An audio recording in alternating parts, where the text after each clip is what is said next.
কষ্টের স্বীকৃতি পেলে তো ভালোই লাগে।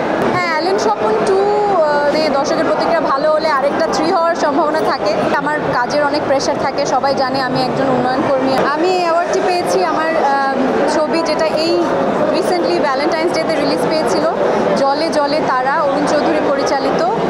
খুব ভালো লাগছে কারণ ছবিটা ভালো ছিল এবং আমরা খুব কষ্ট করে কাজটা করেছি। আমাকে অনেক কষ্ট করতে হয়েছে। একটা সার্কাসে কাজ করি এরকম একটা মেয়ের চরিত্রে, তো ভালো লাগছে। কষ্টের স্বীকৃতি পেলে তো ভালোই লাগে।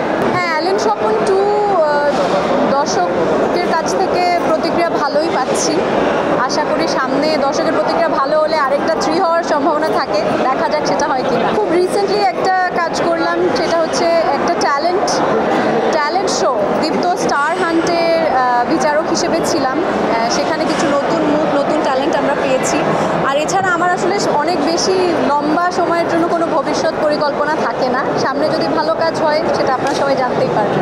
হ্যাঁ, আমি আসলে খুব বেশি লং টার্মে ভেবে বেশি স্ট্রেস নিতে চাই না, কারণ এমনিতেই আমার কাজের অনেক প্রেশার থাকে। সবাই জানে আমি একজন উন্নয়ন কর্মী।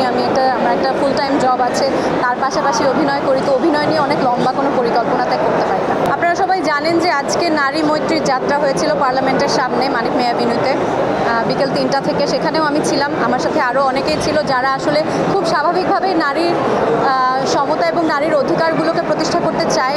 আমি শিওর আপনারাও সবাই একই জিনিস চান, কারণ আমার দেশে, শুধু আমার দেশে নাই, পৃথিবীতে অর্ধেক নারী আর অর্ধেক পুরুষ। নারীরা যদি পিছিয়ে থাকে, নারীরা যদি নিজেদের অধিকারগুলো না পায়, তাহলে পৃথিবীটা তো সামনে এগিয়ে যেতে পারবে না। তো খুব স্বাভাবিকভাবে, এটা খুব স্বাভাবিক, এটা কমন সেন্স যে নারী অধিকার নিয়ে এবং নারীর প্রতি যেন বৈষম্য না হয়, সেটা নিয়ে যেন আমরা সবাই কথা বলি।